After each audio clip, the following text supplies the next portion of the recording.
From the City of Angels, you are listening to the James Salazar Media Podcast. On today's episode, we're going to do headlines from the world of futurism. So let me strike the music, and I'll meet you on the other side. Engage. Ask not what your country can do for you. Ask what you can do. It's one small step for man, one giant leap for mankind. Say hello to my little friend. No, I am your father. I'd like to take this chance to apologize to absolutely nobody.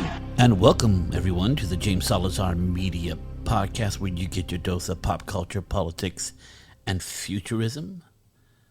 Today, we are going to cover headlines from the world of futurism. But let me say something before I do. So, with any further ado, I think that's how you say it, I want to talk about Joe Rogan. I am a fan of Joe Rogan. I've been listening to him since he started podcasting. I'm one of the very first people who listened to podcasting all the way back in 2007 when it started coming out, listening to the Adam Carolla show. He was one of the very first people who got on podcast, and Joe Rogan did come on a little bit after that and blew up to be one of the most largest listened shows in human history, which is awesome and great for him. But cancel culture is after him right now, and they're making a run to cancel him. It started a couple of weeks back with him having a guest that was, at the time, spreading misinformation about COVID. And there was a backlash about that, because the guy was pretty much saying that the people who believe in COVID are part of a mass hypnosis. So a lot of people got offended. And Joe came out with like an understanding of people's frustrations, and he made an unarguable point, at least I think he did, when he explained that there are many things that were considered misinformation that are true now. He is 100% correct on that. And Joe Rogan has not cornered the market on misinformation. And ironically,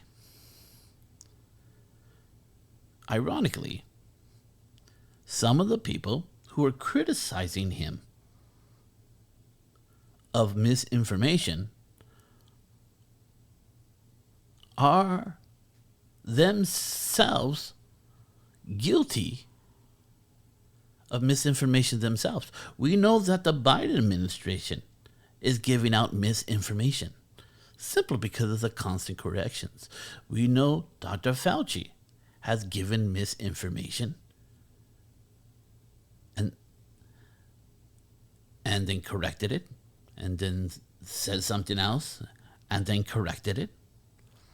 He hasn't been consistent stalwart of truth by any means. So it's very much one-sided. But here's the thing. Here's the caveat. COVID. It is COVID. COVID, to many who are left-leaning, is like a religion. And it has power, and it expects people to follow a certain line of thinking, and it does not like to be questioned. It does not want to explain itself. It just wants you to obey.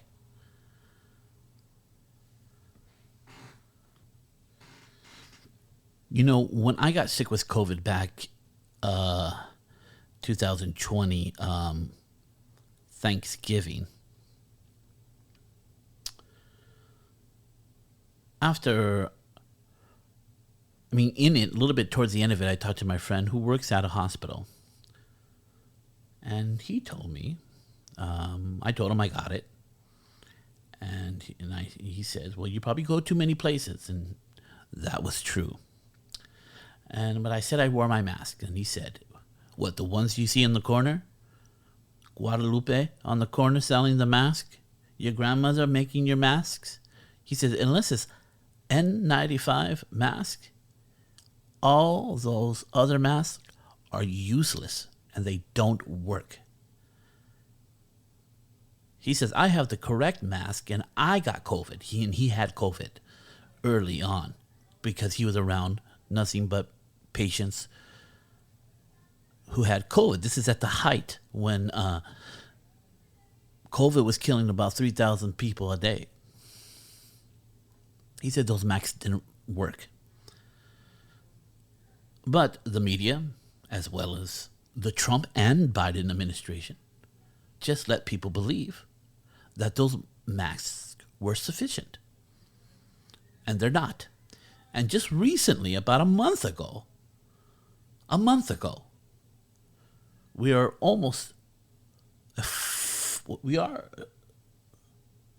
close to the 2-year anniversary of the shutdown. And they're saying, hey, those masks don't work. You're going to need N95. They didn't officially say it. They mentioned it. But they are responsible for many people who got sick thinking just wearing a mask would save them. And it didn't. And people died. That's a fact. We know now with Omicron, it is so infectious that even N95 mask may not work so well. And so there's a lot of misinformation. Literally, the CDC is on a different page than Dr. Fauci, and Dr. Fauci is on a different page than the Biden administration. Fauci literally said he'd rather have people not wear masks at all. He says it's more troublesome. People fiddle with it, and they end up putting their COVID hands all over their face, near their mouth, and they end up getting it. He had to pull that back because the CDC wasn't saying that. So the biggest problem here is that the people we have confidence in to help us are not confident in what they're saying. And you can see it on their face. And you can see it in their adjustments. And COVID is still teaching us lessons. So this is what we know so far. COVID definitely kills. Definitely. It kills people who have certain core mobilities, certain risk factor at a higher rate. COVID is still killing at less than a 1% rate. If you are vaccinated, it does not cure you. It just helps you fight it better. And even though you are vaccinated, you can carry COVID with you in your body and give it to other people, whether you have a mask or not. Does that mask help? Absolutely. But definitely not as good as the media and as the administration, as the CDC will like us to think. If you have these core morbidities and you are not taking the vaccination, you are playing Russian roulette. Because COVID is going to touch everyone in this world. It will. When it's done, it will touch everybody. Now, definitely, we have more ways to fight it with therapeutics and different types of medicine. But unfortunately, these things fall down political lines. I don't believe in a mandate, but I also think you're a fool if you don't get vaccinated. And now people think vaccinations don't work. They do. They just don't work in the way that you think. It just helps you fight it. But let me tell you something. If COVID, for lack of a better word, is fucking you up, you're going to wish you had an ally in that fight. And that's what the vaccine is. So 2 years later, everybody's fed up. You can't control COVID. The vaccine doesn't work as good as it says. It works a little bit, but doesn't work as good as it says. The masks don't work as good as they say. And thousands of jobs and businesses have been destroyed because of it. And people are just not going to act like COVID is a bubonic plague anymore. So let me clarify. If you're fat and have heart disease, diabetes, lung disease, liver disease, Parkinson's, whatever it might be, the vaccine will help you a lot in the fight if you catch COVID, because it's going to affect you the most. And you would be wise to get it. I've known so many people who are not going to take the vaccine, who got hit with COVID, and they had a lot of struggle. And I thought some of them were going to die, and some of them did. They lost. It was too late to put the vaccine in them at that moment. But some who didn't take the vaccine had a hard fight, and they came through. That's what happened to me. I got COVID when there was no vaccine.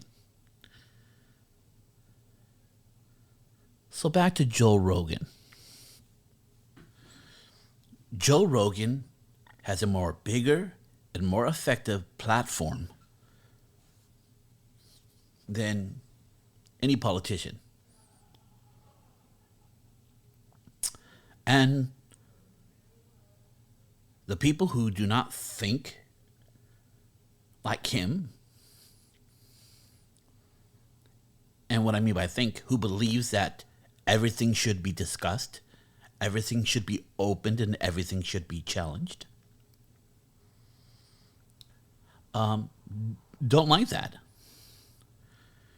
We have seen the power of the state increase in such a dramatic way that those who have gained power are just not simply going to give it back up because COVID's gone.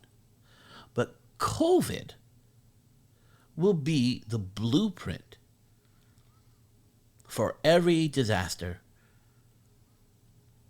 for every, if I can speak frankly, they will try to control us like they did in COVID for global warming. I'm not saying global warming is not true. I think it's ridiculous to think that we don't have any impact.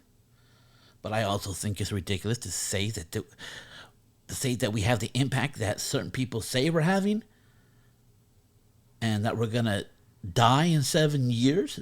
It'll be too late. The world's gonna end. Thinks that's sophistry. I doubt that's true, because there's no metrics to when you asked for the data to prove that is true. We still don't know the amount of harm comes from humans' carbon footprint. We don't know the levels. We know we're just doing it. but we don't know how we're doing it.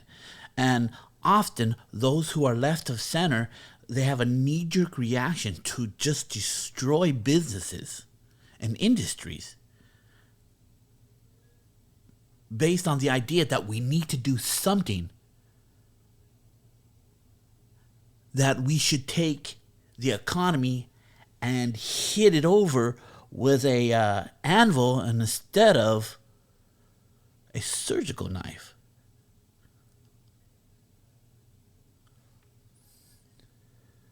If you have someone who believes in the most extreme version of climate change, of global warming, and if you tell them, give me the answer without hurting business, they couldn't give you one.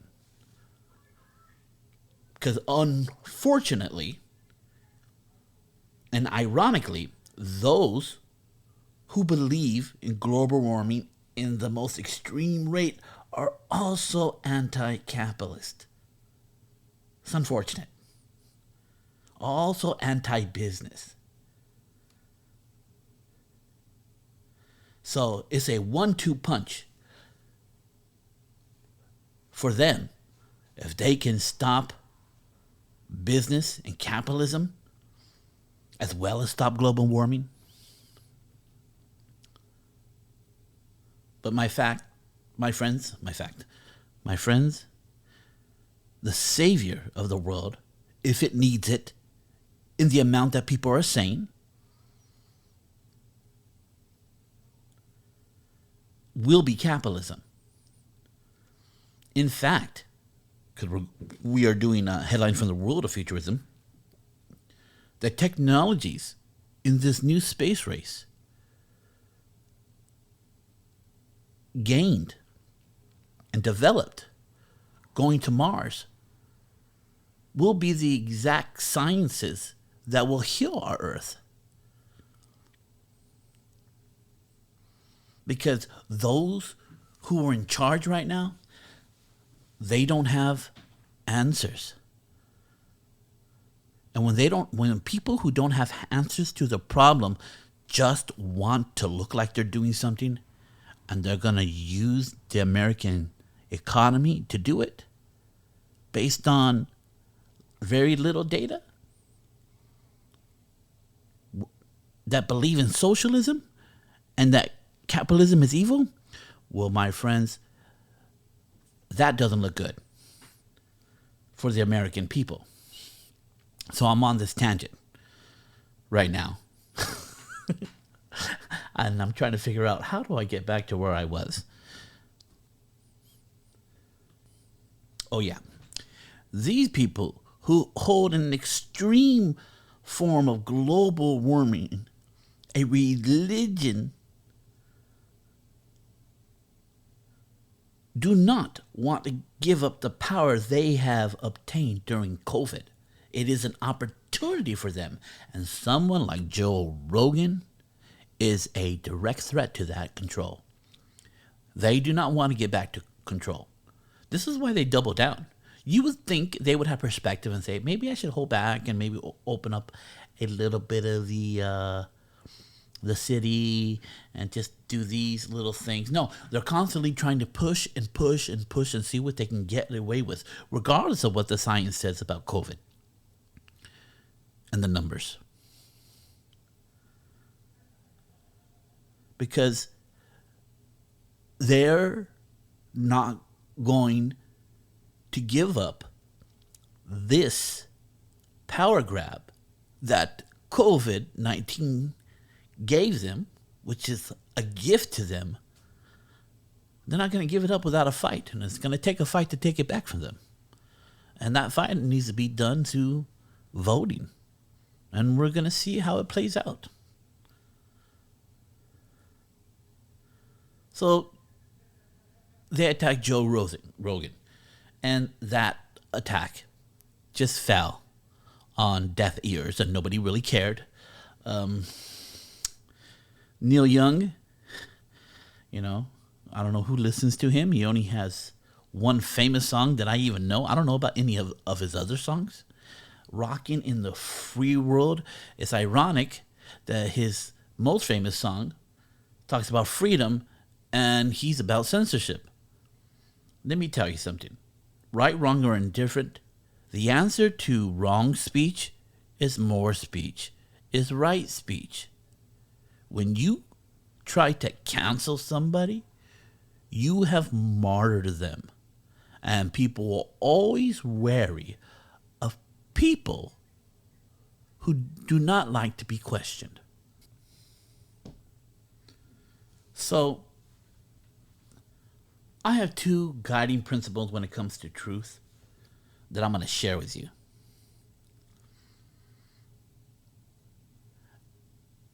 Number one, the truth does not mind being questioned.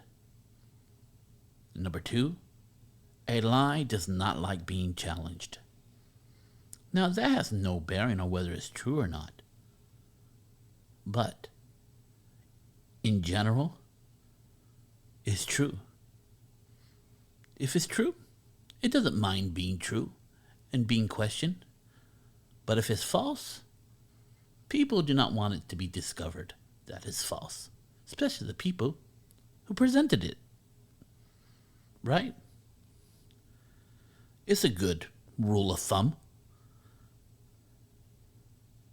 And sometimes people have the truth, but they don't like being questioned, and they undermine the truth by their reactions to questions. Because not all, but 9 times out of 10, if it's a lie, it doesn't like being questioned. That's all I'm saying. And and pretty much that's how people see these attacks on Joe Rogan. Now, because they could get no traction that way, they dug up a history of him saying the N-word. And, but they have always been there. People have always known he said those words. He has talked about them in the past, but I guess if you put it in a short video of every time, it's a little disconcerting. But what we do know about Joe Rogan, and those who listen to him, that he's not racist. And that he thinks saying those words now are wrong. And this is what we want, right? For someone who's done something wrong to admit that they're wrong and not do it again. This is what we want from society, right? This is the best outcome. But that outcome is not good enough if it's a political attack. No, they need to be destroyed if it's a political attack. Right? Because I know those people who are attacking Joe Rogan. I know they believe that when people commit crimes and murders, if they get out, if they rehabilitate, they should have a second chance in life. I know they believe that. And it should be the same for anyone who's done something wrong, who believes something wrong, and denounce those beliefs, denounce that behavior, and says, it's no longer acceptable and I won't do it anymore, and then doesn't. You don't come back to try them again when we know they're not that person anymore. This is why Whoopi Goldberg situation is different, because we are unsure if she's that person or not. She wants to defend the idea that we shouldn't equate the troubles of people with darker skin to a people who had a genocide upon them based upon their race. she doesn't want to give up that ground to Jewish people because for some reason she thinks it lessens blacks' experience of racism. It doesn't. It confirms that there is racism, and it can get so bad that someone would try to commit genocide or make you a slave. But Whoopi has a history of saying some things. You can go online of saying some questionable things about, that she has said anti-Semitic things in the past. That some she has not apologized for. And she's sort of shittingly apologizing for this one. Hitler clearly saw Jewish people as an inferior race and murdered 6 million of them in gas chambers, lined them up in the thousands and shot them and threw them in ditches, did experiments on them because he hated their race and fomented other people to hate them and to get them to murder them because he never pulled a trigger or a gas chamber himself.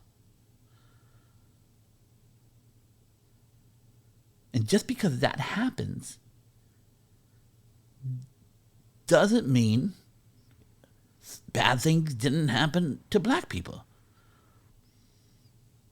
She believes that black racism is special. And it is special to her because she's black. And Jewish people will say that the racism that they experienced back in World War II was special. But my friends, it's just different, just as bad, just as heinous, just as terrible. It's just different. This is not a competition on who's been hurt more. When you get to American slavery and the Holocaust, you miss the whole point altogether. Look, I have sympathy for what she was trying to point out. It was a point that I made when it came to the struggles of gay people. They wanted to equate their struggles with black people's struggles. And don't get me wrong, I believe that gay people face discrimination. But, I had a joke. Black people can't stay in the closet. If they stay in the closet, some white racist will light it on fire. I understand what she's trying to say. But it doesn't need to be said. Because you don't need to marginalize somebody else's pain for your pain to be relevant. And thoughts like this led her to make a statement that the Holocaust was not about race, which is such a faux pas. It had her believe a lie about the situation. That's not. If your train of thinking brings you to that conclusion, then you have missed a step in your logic. Okay. So, at the end of the day, Joe Rogan is more popular and more powerful than all these media outlets and more influential than the presidency. He's going to land on his feet and probably get more viewers from it. And these people are playing checkers when Joe Rogan has already has checkmate. These people are, the game is chess. These people are playing checkers, and Joe Rogan has checkmate. 11 million viewers. Everybody's saying it. I believe it's true. He'll have 20 million by next year listening to him. And yeah, I agree with Brendan Schaub. It is sad all the people who used him and used his platform are not speaking up for him, who are not coming to his defense. These are terrible people. So let's get into headlines from the world of futurism. Obviously, I'm going to have to keep it short. Just do a couple of them because I decided to talk about this stuff. All right, first headline. These are the ways scientists believe aliens could contact us. Number one. Hold on one second.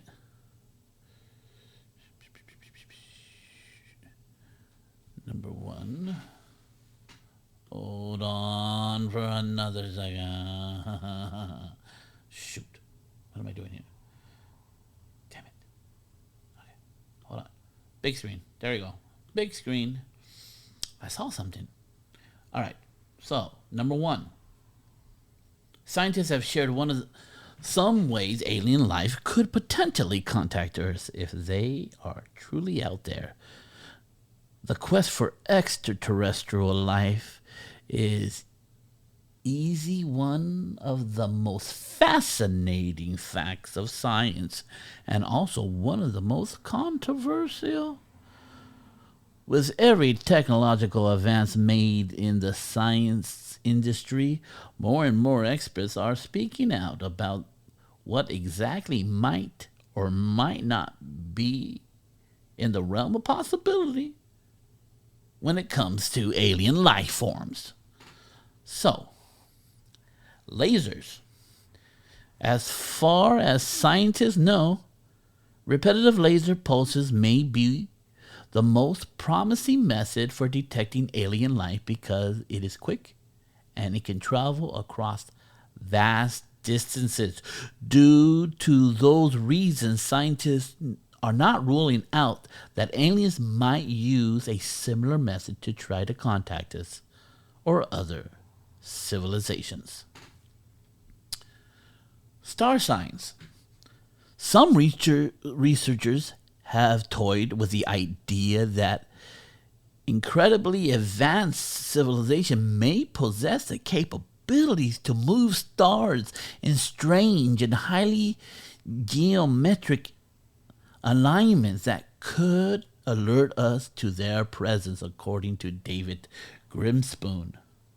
They could construct something that would be visible from a huge distance across the galaxy, even from another galaxy that would be obviously artificial.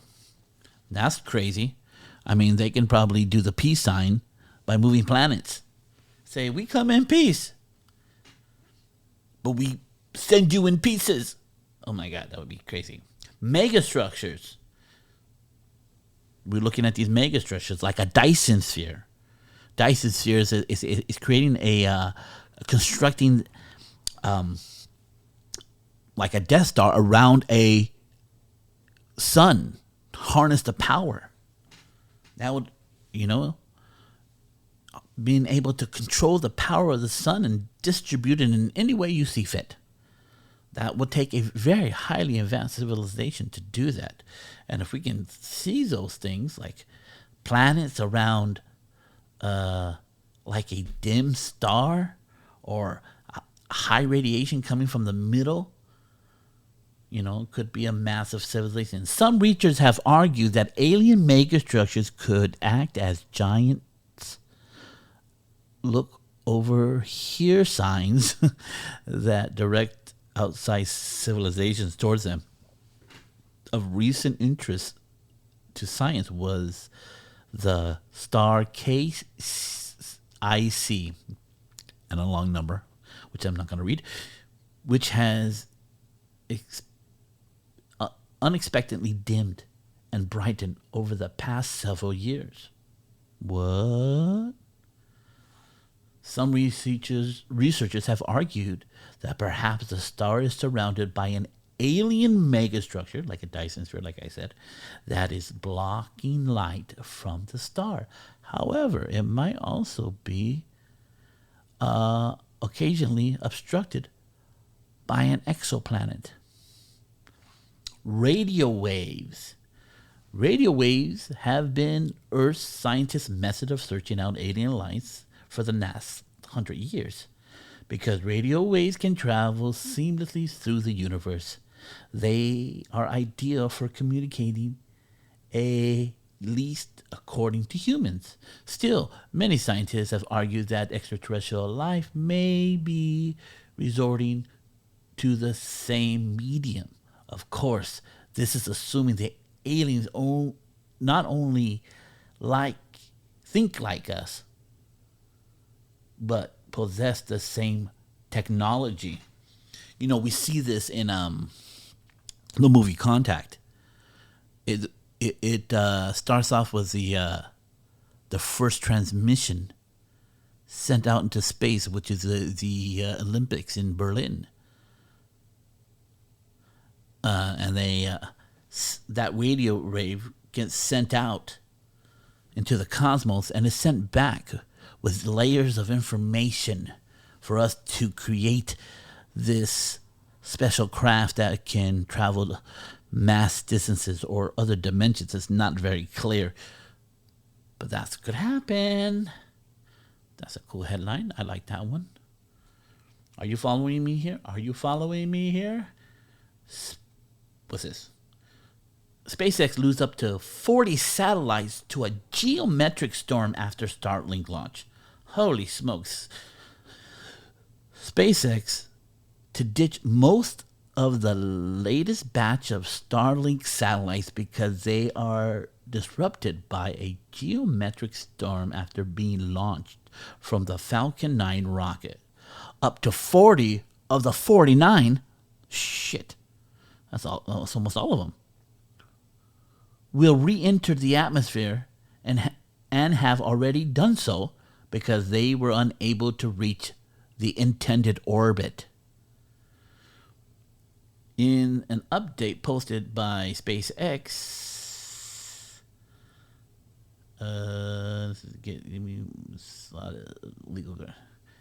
SpaceX initially employs satellites to a lower altitude that they will ultimately orbit in, so that in the very rare case any satellite does not pass the initial system checkout, it will quickly be deorbited by atmospheric drag. The company said SpaceX has a license for this altitude. Okay, so that's a big, it's a big problem for the Starlink and giving internet to the world. So let's look at this next headline. These 2021 biotech breakthroughs will shape the future of healthcare and medicine. Number one, mRNA vaccine. We've heard a lot about this, right? So their remarkable ability to fight and a completely novel infectious virus is nothing short of miraculous. It also showcases the power of decades-old technology that previously languished in labs with a platform that far faster and simpler and more adaptable than any previous vaccine technology, because they no longer rely on physical target proteins from a virus. Rather, just the genetic code of those proteins. Designing a vaccine just requires a laptop and some ingenuity. The era of digital vaccines is here. Crazy. Enthusiasts mRNA vaccines could transform current treatments for a wealth of diseases, and the field is exploding. Moderna, for example, launched an HIV vaccine human trials in August to begin to assessing its safety, tracking the virus that escapes classic vaccine taxes for decades. Along with the National Institute of Health, the company also published data on a HIV vaccine candidate that lowered the chance of infection by nearly 80% in monkeys, with all subjects developing antibodies against 21 tested strains of HIV. This is no small feat. HIV targeted. Okay, yeah. mRNA is here to stay, my friends, and help us cure diseases. In vitro gene therapy, CRISPR, has long been touted as a tool that could radically transform gene therapy. Earlier studies used the gene editing tool to bolster immune T cells, transform them into super soldiers to enhance their fight against blood cancers. CAR T therapies. The tool also scored success in battling anemia and other symptoms in patients with blood disorders. The downside was a cell needed to be gene edited outside the body and infused back into the bloodstream. This year elevates CRISPR to the ultimate goal: direct editing inside the body, opening the door to curing hundreds of disorders resulting from genetic coding. So that's awesome. I guess that's a jump where we don't have to constantly take blood when we can just gene edit inside the blood, sticking stuff in our bodies and just transforming us. Sounds crazy. Brave new world. AI predicted proteins. DeepMind and the University of Washington both engineering AI that can solve structure of a protein based on purely on its genetic code. The tool that can change structure biology forever. Updating to the original AI can now also predict protein complexes. That is, how one protein unit interacts with another, and even their functions. AI is also beginning to solve RNA structures, the messenger, the bridge, DNA to proteins, from synthetic biology to drug development. The impact is yet to come. And last but not least, in 2019's breakthroughs is AI designed drugs. It's also been a long time in the making, but the hype is real now. This year, Alphabet, Google parent company, launched a new venture called Isomorphic Labs to tackle a new world of drug development using artificial intelligence. Powerful algorithms are making it increasingly easy to screen drug candidates from millions of chemicals. And the first AI discovered drug is now going into clinical trials in a safety test for a lung disease that irreversibly degrades the organ's functions. It is a significant milestone, and the trial may pave the road for the first artificial intelligence discovered human tested drug that treats disease. In another year of living with COVID-19, it is clear that the pandemic can hold science, that the pandemic can't hold science down. I can't wait to share the good, the weird, and the breakthroughs of our generation. Okay, so that was interesting. And let's see what we have here. Let me see what we have here. Researchers find microplastics inside newborn babies. So that means our plastic waste is now in us so much that they're finding it in our babies now. That's not good. Jeff Bezos wants to... No. Scratch. We're going over here. Going over here. Right here. So, kids could have multiple biological parents in 40 years, says futurist. Having just two biological parents in the 20th century is, in the not-so-distant future, developed with gene editing technology, could make it possible for children to have more than two biological parents. According to Amy Webb, a futurist, the founder and CEO of the Future Today Institute, in a recent interview with Washington Post, let's just get to, using CRISPR gene editing, it would be theoretically possible to create a child that features the genetic traits of multiple different people.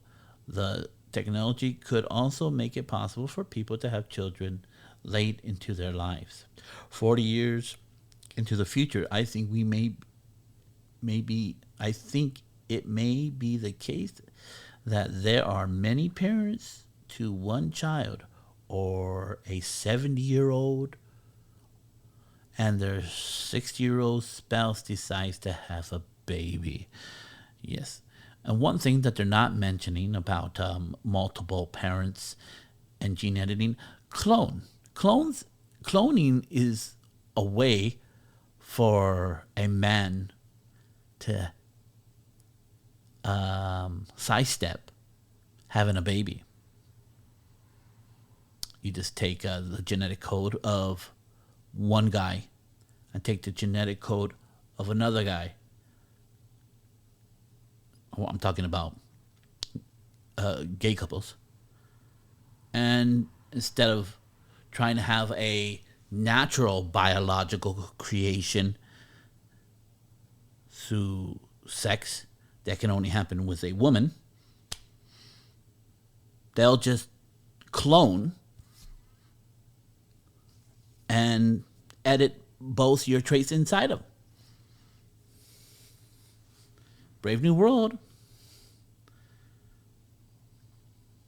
Scientists are growing human hair on mice to transplant on bald people.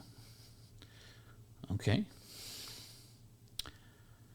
Chinese scientists create a system to care for embryos in an artificial room.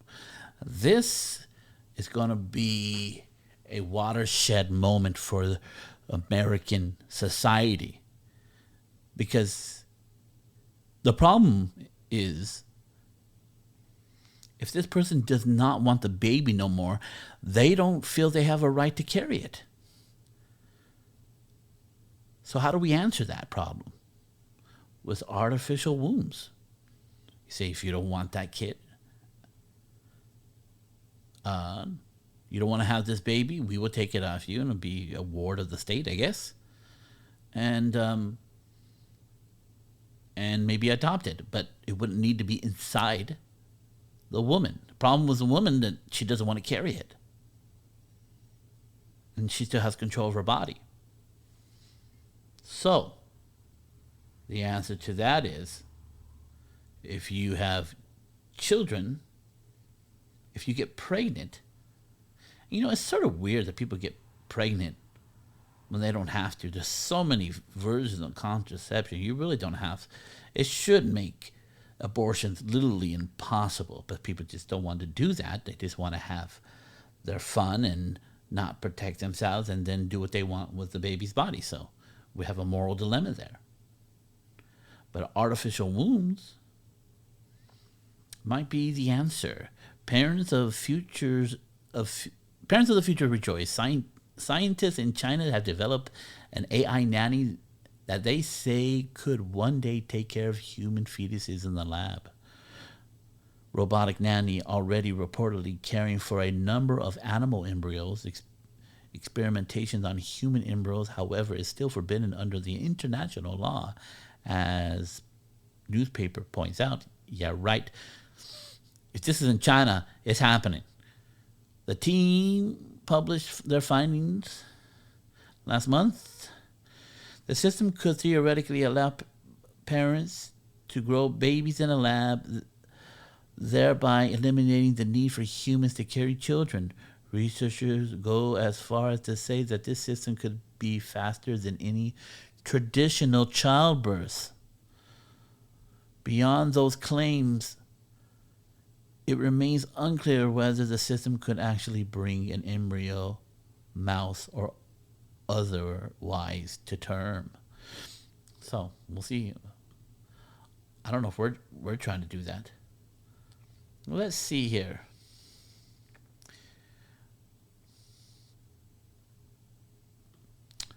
So, headline: How robots alongside us will make the world better. Number 1, robots will deliver medicines, supplies to extreme and remote places like Africa, South Africa, to help people with disorders. AI-powered drones technology. Interesting. Robots can automate recycling. Well, of course, they go by and just pick up a bunch of trash on the road. They should clean our road instead of those lazy people who has to unwillingly do it. Recycling is one of the most important activities we can do to a healthier planet. However, it is a massive undertaking considering that each human being produced almost 5 pounds of waste a day, and there are 7.8 billion of us. The real challenge comes in sorting. So yeah, robots that handle dangerous, repetitive warehouse tasks. This is probably one of the first things that's going to come in and take jobs. A robotic firm started in 1988 shares real stories from warehouse across the globe in which robots are managing jobs that have high accident rates and long-term health consequences for humans. With robots that are strong enough to lift 1-ton car with just one arm, and other robots that can build dedicated computer chips, a task that could cause long-term vision impairment for persons. Oh, I guess making computer chips is hard on the eyes. There are whole ranges of machines that can handle this task not fit for humans. Robots can help with nurses on the front line. We know this. We saw this in COVID. Certain robots were able to go into the room and sterilize, follow certain nurses with the medicines to follow them instead of holding them inside places. They just follow them and say, "Hey, give me 2 vials of Johnson & Johnson or whatever," and the robot will get it ready. We've already seen that happen. Robots that run indoor farms, so packing and sorting and harvest in some time-sensitive, time-consuming tasks on a farm, getting it right can make a massive difference in crop returns. Cross-crop AI, Virgo, that learned how to pick all different types of produce, can switch between vastly different shapes, densities, and growth scenarios, meaning one day it can pick tomatoes, the next cucumbers, and after that strawberries. Virgo currently operates in apple harvest greenhouses in Kentucky. So, yeah. And they said the future of robots has already begun. Obviously. obviously. So, next headline, the U.S. is testing robot patrol dogs on its border. Should we worry? American southwest border may soon become a place that is autonomous with patrol robots. U.S. Department of Homeland Security announced that it would consider deploying autonomous robot dogs in that area. If the robot seemed familiar, it's because they made their headlines back in October when they were carrying a sniper rifle on their back. Yes, I remember this. According to the press release, automated ground surveillance vehicles or automated ground surveillance vehicles or robot dogs were specifically engineered by research and development arm of the DHS Science and Technology in cooperation with advanced robotic firm Ghost Robotics for U.S. and Custom Patrol agents. So I don't know. They're gonna patrol our border. Probably just be able to say these people are coming over and follow them, whether they like it or not, and direct patrol agents to pick them up. I doubt they're going to do something very bad. So, Armada. We're going to end with this. I know I talked a little bit up in the front, but I had some things to get off my chest. But Armada plans for NASA to launch 20 spacecrafts could dawn the new age of space exploration, says scientists. It is time for a new age of space exploration. This March, the National Academy will publish its once per decade planetary science astrobiology decade survey covering the years 2022 through 2032. It will identify what space missions NASA should start planning for. Using a few mission proposals, usually few mission proposals went out and a great deal vanished from the site for another 10 years. But why not green light them all? The theory behind Armada, a white paper currently under consideration in the decade survey that seeks to answer a bunch of questions that the planetary science community wants answered. The brainchild of David Page from the University of California, Los Angeles, and Stephen Bailey from Deep Space Systems in Colorado, Armada mission would see NASA send a fleet of 20 small spacecrafts destined to destinations including Mars, Mercury, Jupiter's moon, Europa, amongst others. Imagine a flagship program that echoes the golden age of exploration, in which the fleet of vehicles are dispatched in all directions to the distant regions of human knowledge and experience.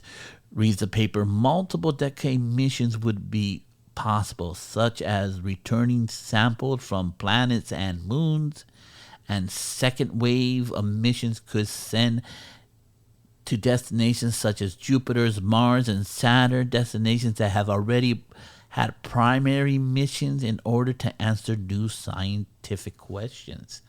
Sounds expensive?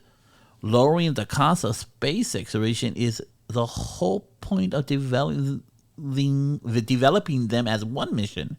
The Project Armada will have all 20 spacecraft share the common design, telecom, navigation, and operation system, which should bring down the cost by $30 million. Critically, not one of the 20 spacecrafts would have their own exclusive rocket launch. Instead, they would all weigh around 200 kilograms and launch as a series of secondary payloads, rideshare, on commercial rockets launch already taking satellites into Earth orbit. So, SpaceX would send them out there. We'll get them out of Earth's atmosphere, and then they would take off a Falcon Heavy payload and head out into space. And it's cheaper if we bundle them into one big mission instead of having all these separate missions. So let me just read the missions that they have in mind. Comet Rendezvous, a spacecraft rendezvousing with a comet. Jovian Moon Tour, a tour to the giant moon around Jupiter, Europa, Castillo, and Gamamine. And Ideo, Gamamine.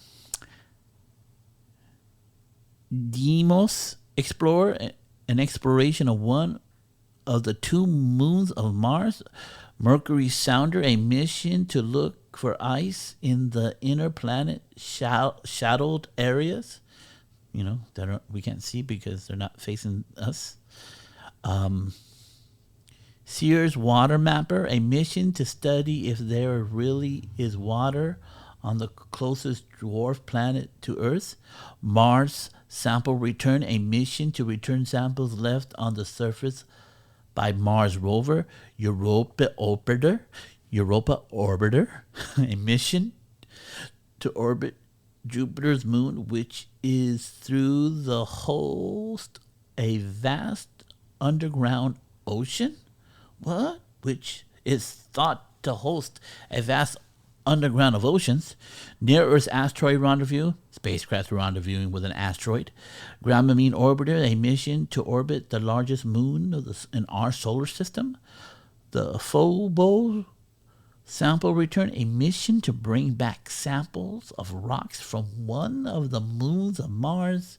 Venus Polar Explorer, a mission to study the polar regions on hot planets.